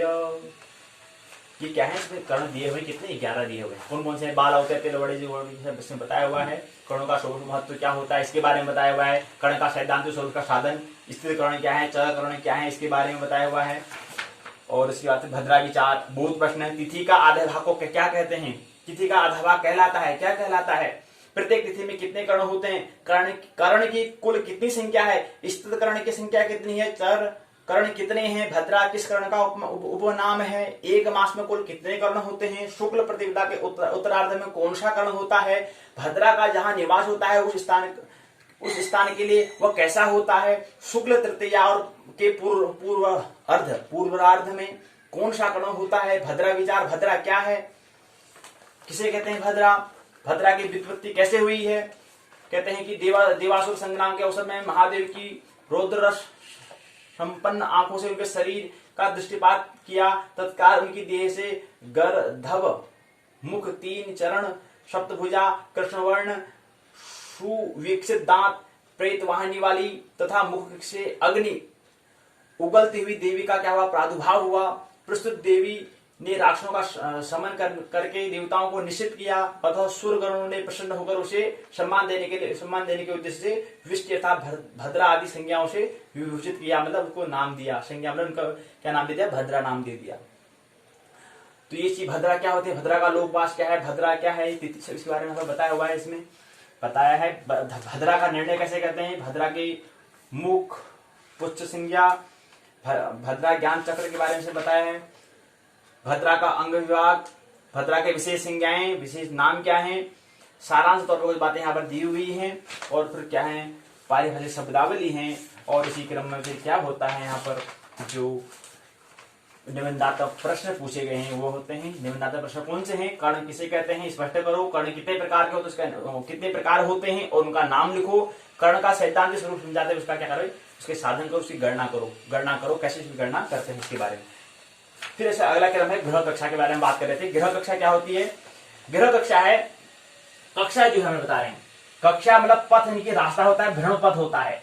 आप स्कूल में भी नाम सुना कि हम 12वीं कक्षा में हैं, तो 12वीं कक्षा में मतलब मानसिक पथ जो हमारा चलता है, तो वहां पर हम क्या करते हैं, कुछ मानसिक पथ यात्रा कर रहे होते हैं, तो उसके लिए वहां पर, इसलिए वहां पर भी हम कक्षा कहते हैं। और यहाँ पर भी जो ग्रह घूम रहे हैं उसको भी हम क्या कहते हैं, पथ कर रहे हैं। और पथ का मतलब होता है, कक्षा का मतलब होता है पथ यानी कि रास्ता था, भ्रमण घूमने का जो रास्ता है उसको हम कहते हैं कक्षा कहते हैं। और ग्रहों का जो ग्रह का मतलब होता है घुमक्कड़, घुमक्कड़ जो घूम रहा है मतलब उसको कहेंगे ग्रह कक्षा कहेंगे। और ग्रह कक्षा जो होती है दो होती हैं, एक होता है ग्रह कक्षा, एक भू केंद्रीय, एक सूर्य केंद्रीय। एक भू को मतलब भूमि को केंद्र, पृथ्वी को वसुधा को केंद्र मानकर जो गति कर रहे हैं जैसे चंद्रमा, और एक सूर्य को केंद्र मान के जो कर रहे हैं, पृथ्वी सूर्य को केंद्र मान के कर रही है, गति कर रही है। तो ग्रह कक्षा के बारे में बता रहे हैं। तो कौन कौन से बारे में बता रहे हैं इसकी? ग्रह कक्षा प्राच्य और पाश्चात्य मत, दो मत होते हैं, प्राच्य और पाश्चात्य। इकाई की संरचना, प्रस्तावना, उद्देश्य, ग्रह कक्षा से परिचय। ग्रह कक्षा प्राच्य मतानुसार, ग्रह कक्षा पाश्चात्य मतानुसार। बोध प्रश्न, सारांश, पर्याप्त शब्दावली, बोध प्रश्न के उत्तर, सहायक पाठ्य सामग्री, संदर्भ ग्रंथ, निबंधात्मक प्रश्न। प्रश्न पूछा है नव्य मतानुसार ग्रह की कक्षा क्रम लिखिए। नई मन की मतानुसार मतलब जो पाश्चात्य जो मत है उसके अनुसार ग्रह के कक्षा के क्रम को लिखें, ये बताया हुआ है। प्रस्तावनाएं कह रहे हैं कि खंड तीसरा, इकाई 5वीं, ग्रह कक्षा पाश्चात्य और प्राच्य और पाश्चात्य दृष्टिकोण के हिसाब से ग्रह कक्षा के बारे में बताओ। उद्देश्य, ग्रह कक्षा क्या है, ग्रह क्या है, प्राच्य मत के अनुसार ग्रह कक्षा किस प्रकार होती है, पाश्चात्य मत में ग्रह की कक्षा का क्रम क्या है, पाश्चात्य, प्राच्य और पाश्चात्य दृष्टि से ग्रहों की कक्षाओं में भेद क्या है, ये हम यहाँ पर जान पाएंगे उद्देश्य में। ग्रह कक्षा किसे कहते हैं? ग्रहाणाम कक्षा। ग्रह कक्षा क्या है? ग्रह जिस पथ पर विचरण करते हैं उसी को हम कक्षा कहते हैं, उसी को हम क्या कहते हैं, क्लास, उसी को हम क्या कहते हैं, रास्ता, रूट कह सकते हैं। तो यहाँ पर उसके परिचय यहाँ पर दिया हुआ है। परिचय क्या है? शनि की कक्षा, बृहस्पति की कक्षा, मंगल की कक्षा, सूर्य की कक्षा, शुक्र की कक्षा, बुध की कक्षा, चंद्रमा की कक्षा, सिद्धा, विद्याधर, मेघ, पृथ्वी। प्राच्य और पाश्चात्य मत अनुसार ग्रह कक्षा बताया है, इसमें दो गति होती है, भू केंद्रित, सूर्य केंद्रित। अब यहां पर क्या है, भू केंद्रित कक्षा का व्यवहार भारतीय ज्योतिष संख्या के प्राचीन ग्रंथों में मिलता है, इसे भू केंद्रित कहा जाता है। तो सूर्य केंद्रित कक्षा का क्रम बताया है। सूर्य को केंद्रित पहला है प्लूटो, फिर नेपच्यून, फिर यूरेनस, शनि, यम, वरुण, प्लेटो, नेपच्यून, यूरेनस, शनि, बृहस्पति, मंगल, चंद्र, पृथ्वी, शुक्र, बुध, सूर्य। सूर्य, बुध, शुक्र, पृथ्वी, चंद्र, मंगल, बृहस्पति, शनि, अरुण, वरुण और यम, ये क्या दिए हैं, ग्रह का क्रम दिया है। सूर्य केंद्रित कक्षा का प्रकार इस प्रकार से है। इस प्रकार प्राच्य ग्रहों में तथा प्राचीन ग्रहों में कुछ अंतर है। प्राच्य मत में सूर्य ग्रह है, चंद्र ग्रह है। पाश्चात्य में सूर्य तारा है, चंद्रमा जबकि क्या है, उपग्रह है। तो सूर्य केंद्रित, एक बार देख लें, सूर्य केंद्रित कक्षा जो है वो क्या है, सूर्य, बुध, शुक्र, पृथ्वी, चंद्रमा, चंद्र, मंगल, बृहस्पति, शनि, अरुण, वरुण और यम, ये क्या है, सूर्य केंद्रित कक्षा है। या इसके विपरीत प्लेटो, नेपच्यून, यूरेनस, शनि, बृहस्पति, मंगल, चंद्र, पृथ्वी, शुक्र, बुध, सूर्य, ये क्या है, ये क्या है, सूर्य केंद्रित कक्षा है।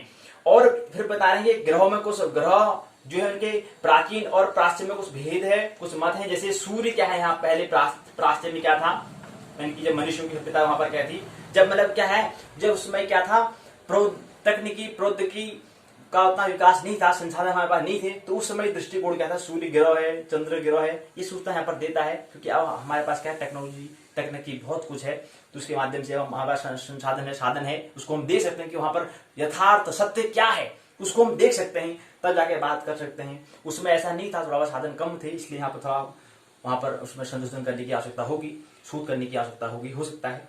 लेकिन फिर भी कारण क्या रहा है कि सूर्य को ग्रह कहा, चंद्र को ग्रह कहा, जबकि यहाँ पर अभी कह रहे हैं सूर्य तो तारा है, चंद्रमा जबकि क्या है, उपग्रह है। ये क्या वजह रही होगी, इस पर विचार करें, चिंतन करें। भौम होता है, तारा ग्रह होता है, बुध तारा ग्रह होता है, गुरु तारा ग्रह होता है, शुक्र तारा ग्रह होता है, शनि तारा ग्रह है, राहु तारा ग्रह है, केतु पाद ग्रह है। राहु पाद ग्रह है और केतु भी पाद ग्रह है। शनि, शुक्र, गुरु, बुध, भौम, क्या है, तारा ग्रह, तारा ग्रह, तारा ग्रह, तारा ग्रह, तारा ग्रह है। शनि, शुक्र, गुरु, बुध और भौम, ये क्या है, तारा ग्रह है। जबकि यहाँ पर भौम क्या है, ग्रह है, बुध ग्रह है, गुरु ग्रह है, शुक्र ग्रह है, शनि ग्रह है, पृथ्वी ग्रह है, यूरेनस ग्रह है, नेपच्यून ग्रह है, प्लूटो ग्रह है, राहु केतु क्या है, पात है। ये थोड़ा अंतर है, दृष्टि में भेद है इनकी, प्राचीन प्राच्य और पाश्चात्य जो है ग्रहों का उसमें भेद ही है। इसके बारे में बताया, भू स्थिति के बारे में बता रखा है, वराह मिहिर के अनुसार ग्रह कक्षा का क्रम यहाँ पर बताया हुआ है, गोल परिभाषा के अनुसार ग्रह कक्षा बताया है, चराचर सृष्टि के बारे में बता रखा है। बोध प्रश्न है कि प्रश्न पूछा है क्या, ऊर्ध्व क्रम में चंद्रमा के पश्चात कौन सा ग्रह है। अध ऊर्ध्व मन होता है ऊपर की ओर, ऊर्ध्व गमन, दो तरह की यात्रा, ऊपर की और नीचे की, ऐसे चेतना की भी यात्रा, अधो और ऊर्ध्व। तो ऊर्ध्व मन होता है ऊपर की ओर और अध मन होता है नीचे की ओर। तो ऊर्ध्व क्रम में चंद्रमा के पश्चात कौन होता है। हालांकि जब आकाश में अंतरिक्ष में जाएंगे तो ऊंचा नीचा कुछ नहीं होता वहां पर। अगर आपको वहां पर अगर अंतरिक्ष में आपको भेज दिया जाए ऐसी जगह जहां पर शून्य हो, वहां पर आप कौन सा नीचा आप ढूंढ पाएंगे, खोज पाएंगे, नहीं खोज पाएंगे। लेकिन आप क्योंकि पृथ्वी में रहते हैं इसलिए आपको ऊंचा ऊर्ध्व और अध नीचे की बात हम करते हैं। लेकिन जब अंतरिक्ष में ठीक शून्य में आपको छोड़ दिया जाएगा तो वहां पर ना ऊंचा होता है ना नीचा होता है, न ऊर्ध्व होता है ना अध होता है। लेकिन चेतना का हो गया, चेतना का भी ऐसे ऊर्ध्व और अध दो स्थिति होती है, दो गति होती है। तो ऊर्ध्व क्रम में चंद्रमा के पश्चात कौन सा ग्रह पूछ रहे हैं, प्रश्न पूछा है। अध क्रम में सूर्य की कक्षा के पश्चात किस ग्रह की कक्षा आती है। तीसरा है ग्रह कक्षा का विचार कितने प्रकार से होता है। चौथा है सूर्य केंद्रित कक्षा में सबसे ऊपर कौन सा ग्रह है। पांचवा प्राच्य मत में मंगल को क्या कहते हैं, पाश्चात्य मत में चंद्रमा को क्या कहते हैं। सातवां सूर्य का पुत्र कौन है। आठवां ऊर्ध्व क्रम में मंगल के पश्चात कौन सा ग्रह है। नौवां अनिरुद्ध किसे कहा जाता है, अर्थ क्या होते हैं, ये सब इसके बारे में यहाँ पर दिए हुए हैं, यहाँ पर इसमें बताया है। और इसके बाद पंच महाभूत सत्व रज तम तीन प्रकृतियों के सहयोग से क्या है सारा सृष्टि की उत्पत्ति हुई है। पंच महाभूत सत्व रज और तम। पंच महाभूत सत्व में अगर जुड़ेंगे तो उत्तम सृष्टि हो जाएगी, पंच महाभूत रज होगा तो मध्यम सृष्टि हो जाएगी, पंच महाभूत का स्तंभ हो जाएगी तो अधम सृष्टि हो जाएगी। सृष्टि मतलब समझते क्या होता है, मतलब जिसमें तम मतलब प्रकृति के तीन गुण होते हैं, सत्व रजतम। सत्व वाला जो व्यक्ति होगा तो उत्तम कृष्ण मतलब क्या, वो बोध को जागृत को प्राप्त होगा, बुद्धत्व को प्राप्त होगा। मध्यम क्रिया का व्यक्ति क्या कहलाएगा, अपने तक सीमित रहेगा। और तम वाला तो खैर तम ही रहेगा।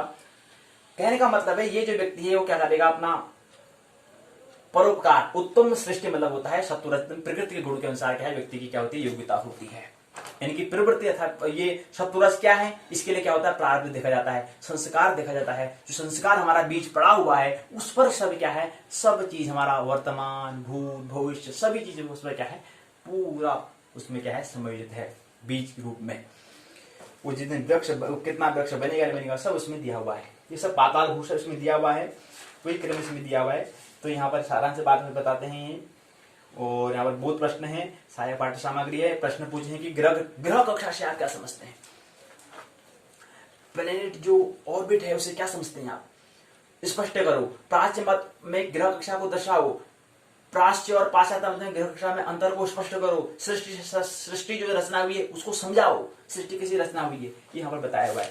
इसी क्रम में क्या होता है, खंड जो तीसरा है पंचांग वो पूर्ण होता है। तो ये क्रम था, ये हमने यहाँ पर बात कर ली कि पंचांग किसे कहते हैं, इसको हमने समझने का प्रयास किया, कुछ संकेत हमने लिया।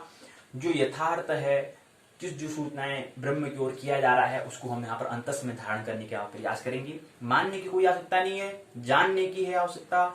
एक आनंद महोत्सवपूर्वक जीवन जीने की क्या है आवश्यकता है। पहले स्वार्थ बनो, फिर पुरुषार्थ करो, फिर परमार्थ करो। पहले खुद अपना विकास, फिर कुछ समाज का, फिर पूरे पृथ्वी वसुधा जितना अधिक हो सकता है विस्तार करो, परोपकार करो। तो स्वार्थ, पुरुषार्थ और परमार्थ। मेरी बात मानने की आवश्यकता नहीं है, मेरी बातों को इतने प्रेम पूर्वक शांति पूर्वक सुना, बहुत बहुत अनुग्रहित हूं। अंत में सबके भीतर बैठे हुए परमात्मा को प्रणाम करता हूं, मेरा प्रणाम स्वीकार करें।